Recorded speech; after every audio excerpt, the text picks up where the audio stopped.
ఉత్తరప్రదేశ్లోని ప్రయాగ్రాజ్లో జరుగుతున్న ప్రపంచంలోనే అతిపెద్ద ఆధ్యాత్మిక కార్యక్రమం మహాకుంభమేళా ముగింపు దశకు చేరుకుంది. మరో 5 రోజుల్లో మహాకుంభమేళా ముగియనుంది.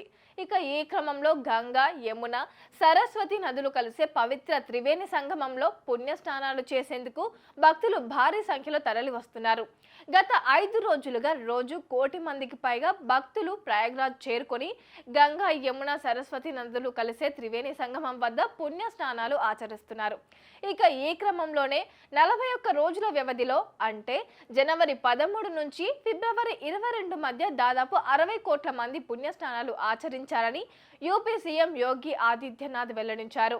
ఇక ఈ క్రమంలో మహాకుంభ శక్తిని యావత్ ప్రపంచం కీర్తిస్తుందని ఆయన పేర్కొన్నారు. మన రాష్ట్ర సామర్థ్యం, అభివృద్ధిపై నమ్మకం లేని వారు కుంభమేళాపై బురద జల్లే ప్రయత్నం చేస్తున్నారని విమర్శించారు. కాగా పౌష్ పౌర్ణమి సందర్భంగా జనవరి 13వ తేదీన మహాకుంభమేళా ప్రారంభమైంది. జనవరి 26 మహాశివరాత్రి వరకు ఈ కుంభమేళా సాగనుంది.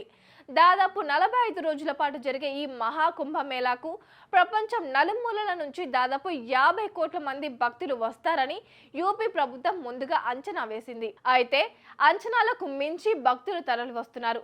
మరో 5 రోజుల పాటు భక్తుల రద్దీ ఇదే విధంగా కొనసాగితే మహాకుంభమేళాలో పవిత్ర స్నానాలు చేసే భక్తుల సంఖ్య 65 కోట్లు దాటుతుందని యోగి ప్రభుత్వం అంచనా వేస్తోంది.